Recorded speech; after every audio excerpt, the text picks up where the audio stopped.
No, o como te ¿no? digo, puede haber sido posible que cobrara por asegurarse de que el proyecto, el gobierno sacara adelante el proyecto. Claro, por eso es que yo empecé mi intervención con el respeto y la audiencia de la presidencia, diciendo de que si uno analiza la interoceánica como proyecto, era necesario.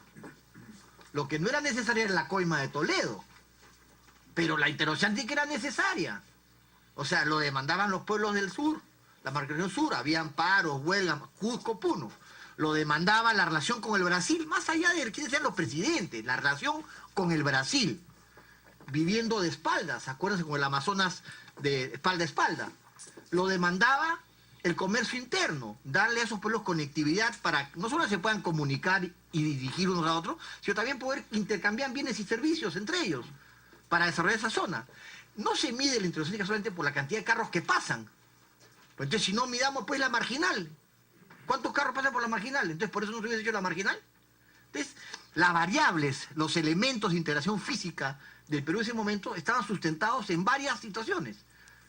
Una integración económica de la zona, la integración, la conectividad, la posibilidad de exportación a Brasil o importación de Brasil, la posibilidad, y por supuesto también la necesidad de décadas de la macrorregión sur de tener una carretera que permita conectar con la costa, que es por donde salen pues los productos hacia la Asia, hacia Estados Unidos, hacia el resto del mundo. Entonces, el concepto, por eso decía, esto arrancó en el año 2000, ¿no es cierto? Y de acuerdo con Fujimori, con De la Rúa y con Cardoso, era necesaria pues la interoceánica. Después se acaban esos gobiernos, hay otros presidentes, donde ejecutan lo que se había pensado. Pero reitero, las cochinadas de Toledo son de Toledo. ¿Y por qué cobró? No lo sé. De repente los estafó a ellos mismos. Pero yo sí quiero decir que, en mi caso particular, ya hablo por mí mismo, no tuve nada que ver nunca con este tema, nunca fue, ni siquiera me llamó el presidente para nada. Y en mi sector, además, era un sector que no tenía que ver con esta carretera. Pero digamos, la pregunta se la hago de otra manera. Si usted pudiera ponerse en los zapatos de Toledo, después de haber pactado con Odebrecht, otorgarle la concesión, con el conocimiento que tiene de cómo funciona Proinversión, con su consejo directivo, su director ejecutivo y su comité. Esos son los actores. ¿Qué había que hacer para garantizar que Odebrecht se llevara la buena prueba? Con todo respeto, congresista, yo me quito esos zapatos. No me los voy a poner. No me calzan. Así que no puedo poner esa situación porque es una situación que no puedo imaginar. Y que todo esto ha salido a luz a raíz de lo que hoy día todos conocemos, ¿no? Lo que sí sé es que hay un entorno, que Toledo tenía un entorno, Toledo tenía un entorno. Y si alguien conocía este tema, es el entorno de Toledo, como está quedando demostrado con las declaraciones de Maiman, ¿no es cierto? Y bueno, el señor Avidanón y... Pero Maiman entra a posteriori, porque lo que ha dicho Pasco Fontayer es que la manera como está diseñado el concurso llevaba a que primero calificaran con sobres técnicos los que cumplían con unos estándares mínimos. Y después ganara quien en el sobre económico final ofreciera la oferta más baja. Y esos sobres eran cerrados.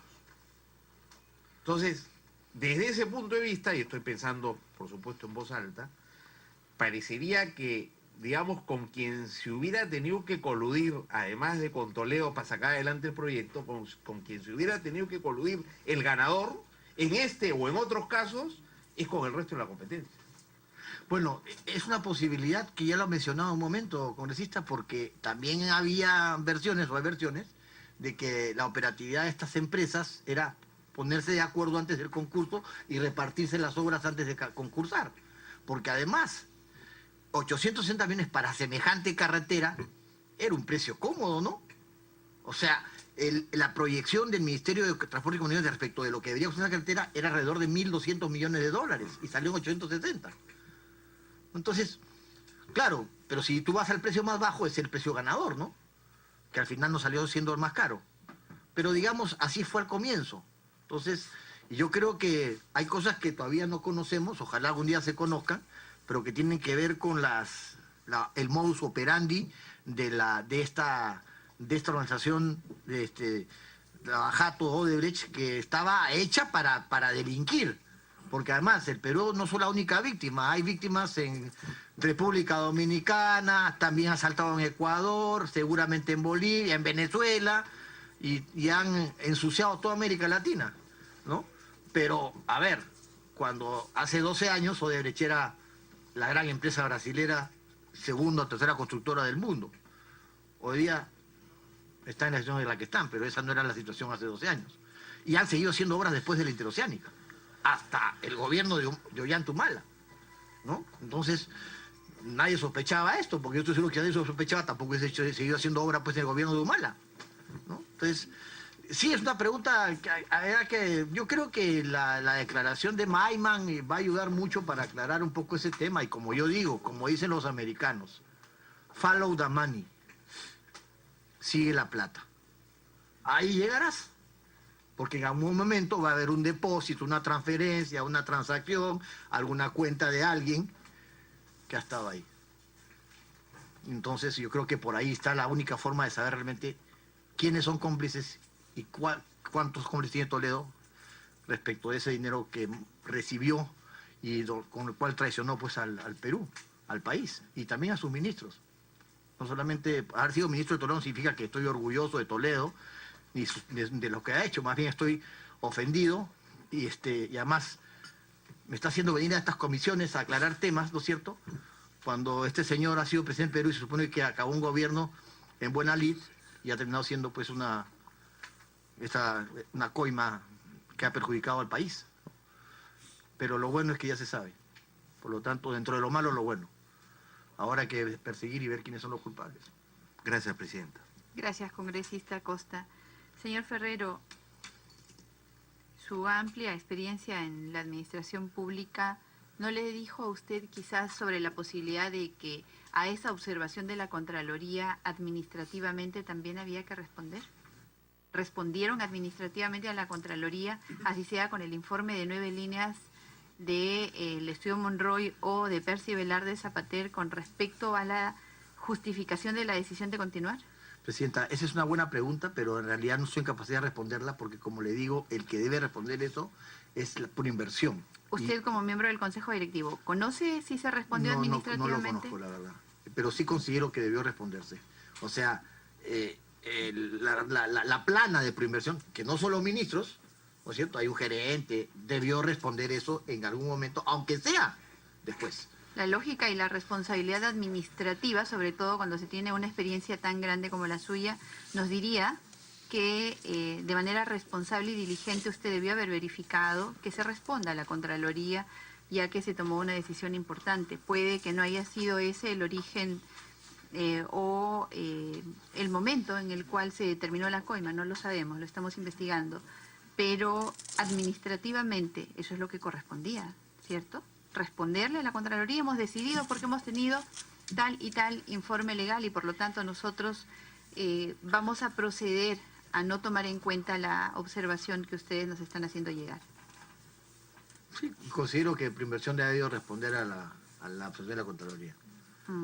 Y por supuesto, considero válida su observación con respecto a que quizás nos estamos centrando mucho en el 4 de agosto. Necesitamos las respuestas con respecto al 4 de agosto. No, pero están en su derecho, en el deber. Sí, en el deber.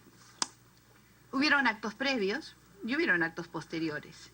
Y vamos definitivamente a investigar en los actos previos y los actos posteriores. Usted estuvo en uno de los actos previos, que es el acto de la entrega en concesión.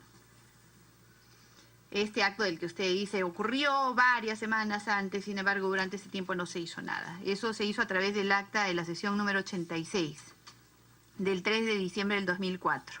Ahí se entrega en concesión al sector privado el proyecto Corredor Vial Interoceánico Perú-Brasil Irsa Sur. ¿Usted estuvo presente en esa reunión? No recuerdo, pero si he firmado el acta, debo haber estado presente. No estuvo presente en esa reunión. ¿Recuerda usted? Porque no recuerdo si estoy ahí. No estuvo. ¿Ve? No estuvo. No recuerdo. Usted no lo recuerda, nosotros hemos investigado y nuestra investigación nos dice que usted no estuvo presente en esa reunión. Y era una reunión importante, ¿no es cierto? Sí, ¿Cree usted? 3 de diciembre del año 2004. Sí, ¿sabe lo que sucede, congresista, presidenta? Que yo, por motivos de mi labor como ministro de Estado, yo estaba con mucha frecuencia fuera del país. En ese momento se negociaban los acuerdos comerciales más complicados que el Perú ha tenido en su historia. Los primeros acuerdos comerciales que el Perú firmó y que se han servido pues de base o de plantilla para los siguientes acuerdos que se han firmado, en buena lista además por los diferentes gobiernos, ¿no? Entonces yo iba al foro de APEC, por ejemplo, yo asistía a la negociación del TLC en Washington, entonces claro, es muy probable que no esté ahí porque estaba de viaje, ¿no?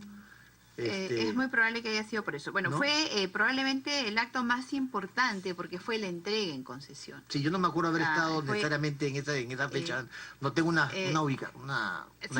sin embargo, y eso es lo que ha mostrado usted de manera muy diligente y además muy elocuente ante esta comisión, con respecto a la enorme responsabilidad que tiene usted para asumir determinados actos que pueden ser incómodos, como asistir a comisiones investigadoras, y se documenta usted y estudia y se prepara, y eso también lo ha dejado claro acá.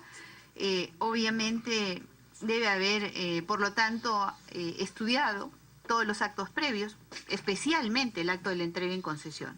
Asumo eso, entendiendo la actitud que usted ha mostrado ahora, la misma que respeto. En ese sentido, ¿considera usted que se realizaron los estudios técnico-económicos biodefinitivos que sustenten el beneficio de entregar en concesión la carretera Irzazú, sobre todo atendiendo a lo establecido en el artículo 6 del Decreto Supremo 05996 PCM? Presidenta, yo no estoy en capacidad técnica ni conocimientos como para poder evaluar este proyecto, porque como le digo, no es un proyecto de mi sector, no es un proyecto que compete, en mi sector no se hacían las carreteras.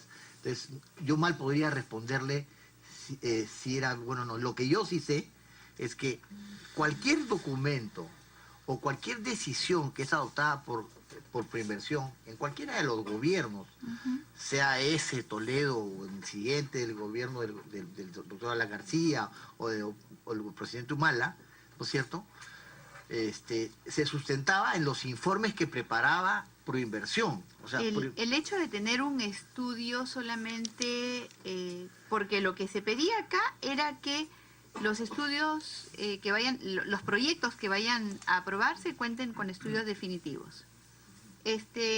No tenía estudios definitivos. Estaba en una fase bastante más anterior, bastante previa en el ciclo de vida de un proyecto que usted sí conoce, puede que no conozca de carreteras, sí, ¿no?, pero conoce el ciclo de los proyectos y las fases que estos tienen que tener hasta llegar a tener estudio definitivo. Y este proyecto se aprobó y se entregó en concesión con estudios de factibilidad. ¿Usted considera que eso era suficiente para un proyecto de esta envergadura? Aparentemente necesitaríamos estudios definitivos, ¿no? No puedo opinar más al respecto porque no recuerdo. ¿Qué le dice su experiencia amplia en gestión pública y sobre todo en el ciclo de vida de un proyecto? No sé cuál ha sido el sustento de haberlo hecho de esa forma de procedimiento, ¿no? Y como yo no estuve en esa sesión, tampoco puedo opinar con precisión porque no sé qué se trató. Hay que recordar, Presidenta, que la sesión recoge en generalidades de lo que se trata en la sesión, pero no es que se trata al detalle cada intervención de los ministros, ¿no? El ciclo de vida de un proyecto no es un tema de detalle, es más bien un tema bastante general, ¿no? Porque este estudio está a nivel de prefactibilidad y factibilidad. Con todo respeto, Presidenta, una muy buena pregunta para Bravo, Pasco Fonti, para René Cornejo, que son los que no solamente dirigían Proinversión, sino que elaboraban los proyectos al interior de su organización. Y nuevamente reitero, nos pasa mucho a los ministros, como les pasará a los congresistas, que nosotros basamos nuestra labor en una situación de confianza respecto de la gente que trabaja con uno. Sí, claro, y estamos trabajando también analizando el principio de confianza en materia penal, sobre todo en este momento. Sí, congresista, antes de darle la interrupción, nosotros preguntamos esto, y le pregunto esto a usted porque usted sí ha venido aquí a hablar de los beneficios de este proyecto. Sí ha dicho, hubieron presidentes y ha mostrado el recorte de una foto con los presidentes, sí ha hablado de la interconexión, sí ha hablado de la posibilidad de intercambio comercial, sí ha hablado de los beneficios. ¿Le parece a usted que ese nivel de estudio en el ciclo de vida de un proyecto era suficiente para garantizar lo que usted mismo ha afirmado como beneficios potenciales de este proyecto? Lo que yo he mencionado, Presidenta, es que el proyecto era necesario para el Perú y conveniente. Y que la interoceánica, aún si retrocediéramos en el tiempo y nos olvidamos de lo malo que ha ocurrido, se volvería a hacer. Porque creo que era necesario hacerla, como era necesaria la marginal.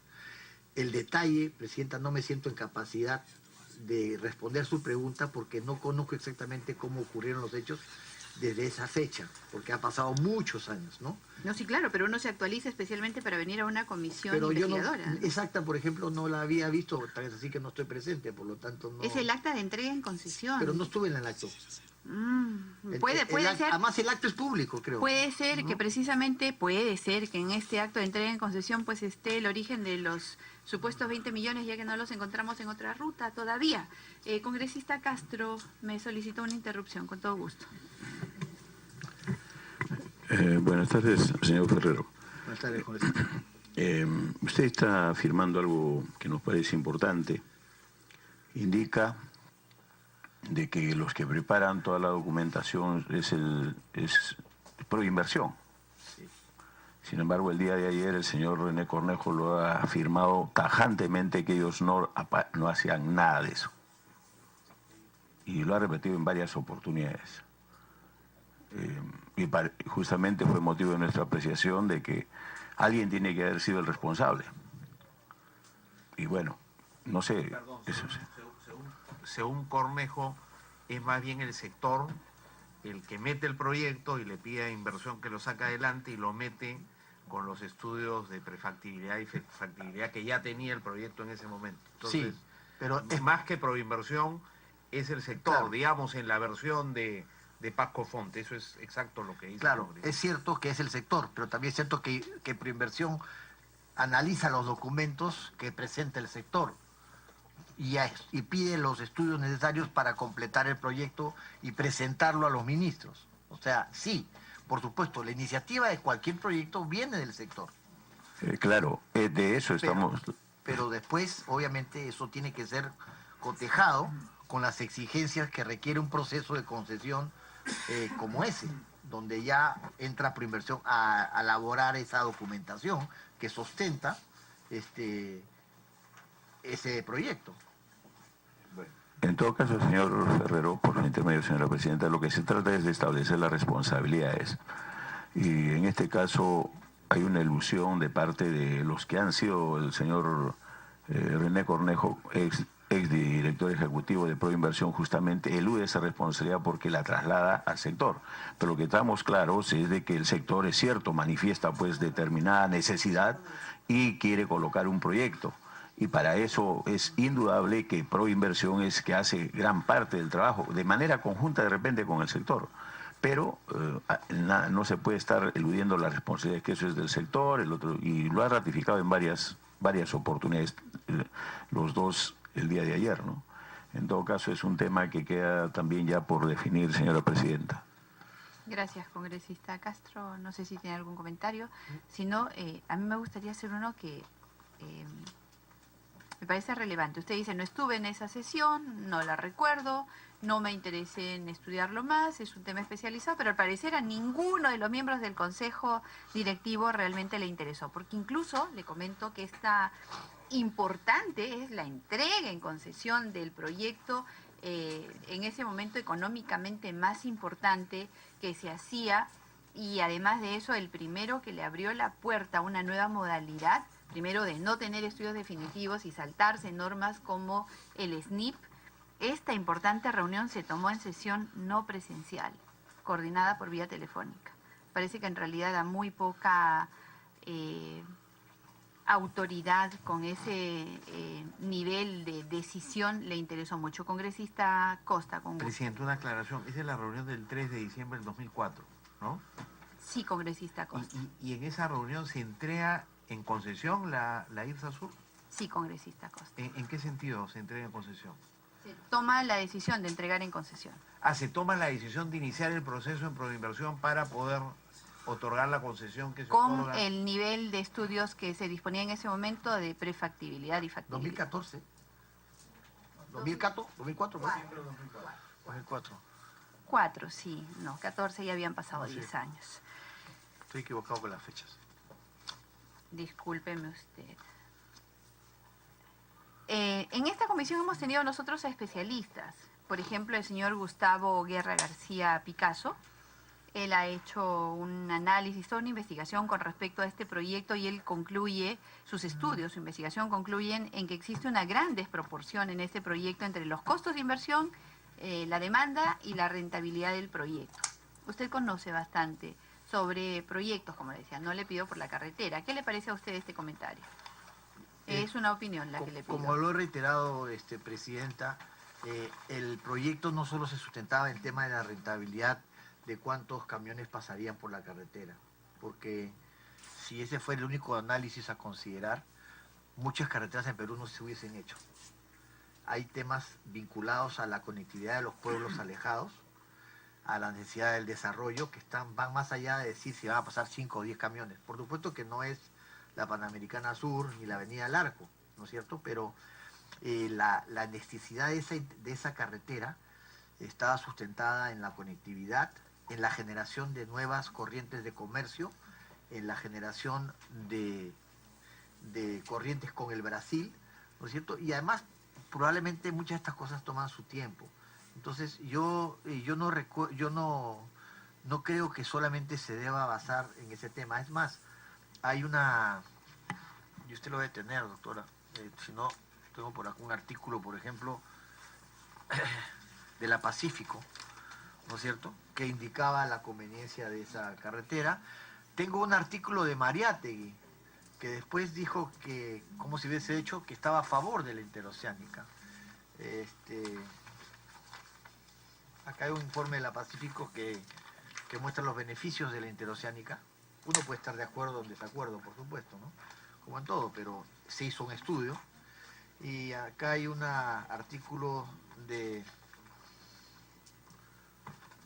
Aldo Mariátegui, de la fecha, donde dice Camino al Sur, y donde dice que él hubiese preferido que se termine primero el tramo central del IRSA, hablando justamente de la importancia de esta carretera. Entonces, particularmente es una opinión personal, Presidenta, yo creo que la carretera... Sí, estos especialistas que nos han visitado naturalmente no sustentan el análisis de la inversión, demanda y rentabilidad del proyecto en el número de camiones que circulan solamente, sino en la rentabilidad de los productos que supuestamente iban a poder comercializarse en esa zona y la serie de variables que usted, estoy segura, sí conoce muy bien.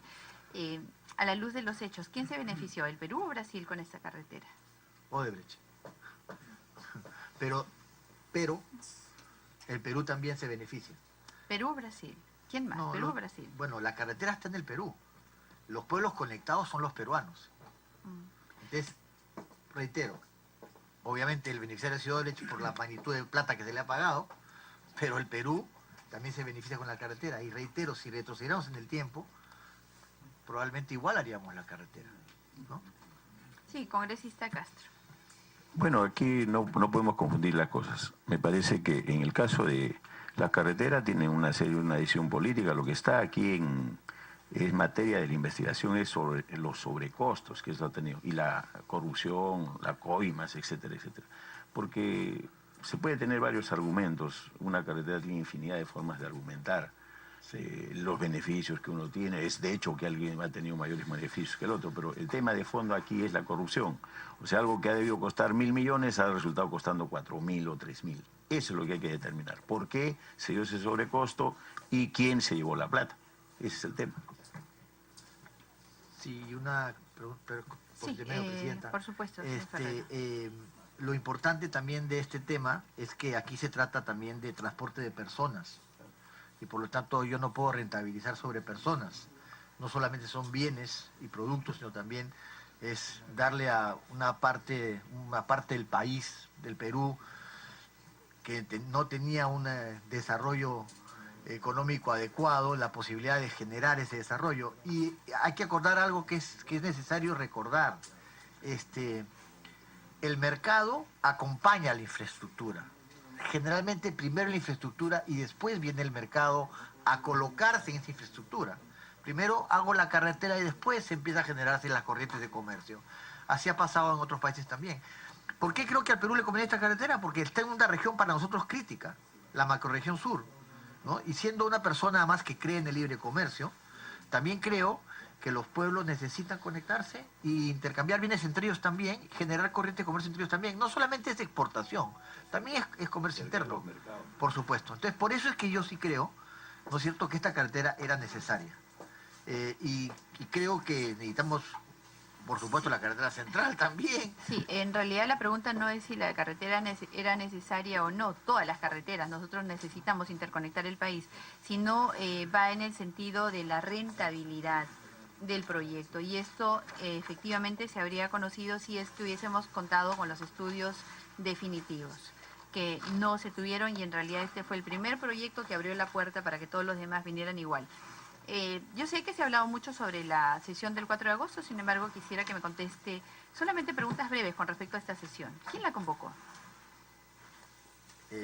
La convoca Proinversión por mandato del presidente de Proinversión. ¿Quién no por era? presidente de la República, pero Pablo Kuczynski. ¿Cuándo se realizó esa convocatoria?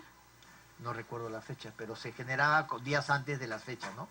La fecha para la convocatoria es anticipada a la reunión, y a veces cuando habían reuniones de este tipo se consultaba las agendas para ver cuándo se hacía la fecha. En este caso concreto, parece que ya estaba fijada la fecha de la firma, entonces se ha hecho esa misma ¿Estaba fecha. programada la sesión? Sí, estaba programada. Y durante esta sesión, ¿quién se encargó de conducirla? El que la conduce es el presidente del Consejo Directivo, que es ¿Quién? el presidente del Consejo Directivo de Proinversión, era el actual presidente, pero Pablo Kuczynski. ¿Él absolvió dudas, absolvía las dudas de los integrantes del Consejo en relación al único tema tratado? No, el presidente Kuczynski no absolvía dudas. El presidente entraba al debate y consultaba los temas a los organismos técnicos correspondientes. Él condujo la reunión. Como el lo conduce moderador cualquier presidente de cualquier comisión o de cualquier consejo directivo. ¿Conocía usted las bases del concurso de la entrega en concesión de la Interoceánica? Conocía generalidades de las bases. No es que he leído las bases específicamente, ¿no? Y dentro de estas generalidades, entonces sí sabía que las empresas que tenían problemas con el Estado no podían contratar. Sí, eso es así. Tan es así que esa fue una inquietud cuando llegó la inquietud de Contraloría. Y se pidió una declaración jurada adicional a las empresas brasileñas, si mal no recuerdo en la fecha. Claro, y con precisiones finales, nunca vio el informe. No, presidente.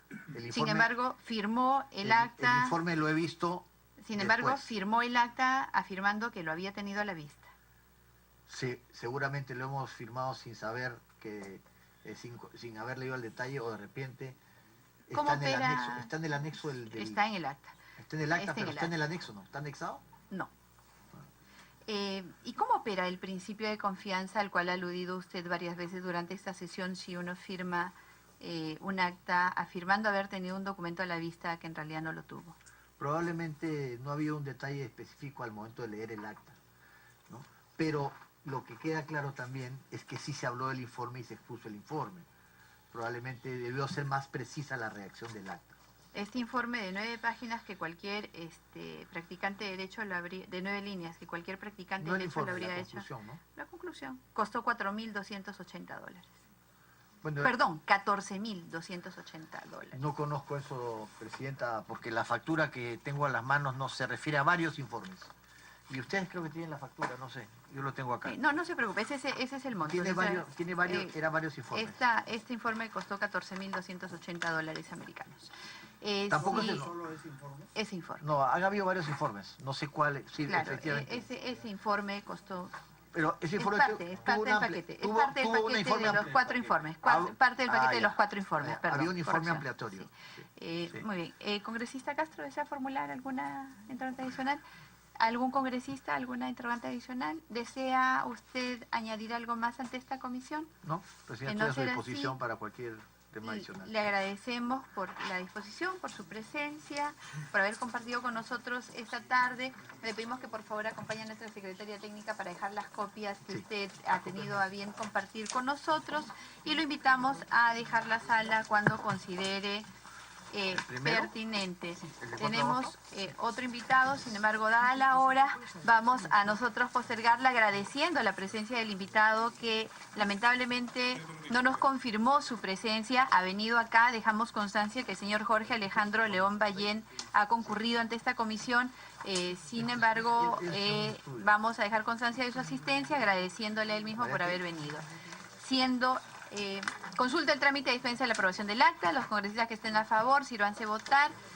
Aprobado por unanimidad. Siendo las 19:15 de la noche del día martes 12 de septiembre del año 2017, se suspende la sesión.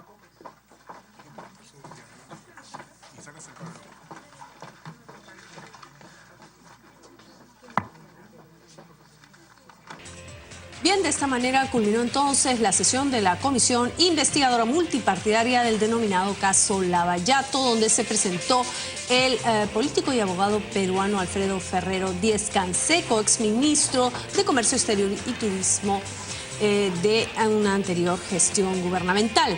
Él se refirió precisamente al corredor vial Irsa Sur y también a otras megaobras realizadas en gestiones anteriores. Bien, de esta manera finalizamos esta transmisión. Lo invitamos a continuar con nuestra programación.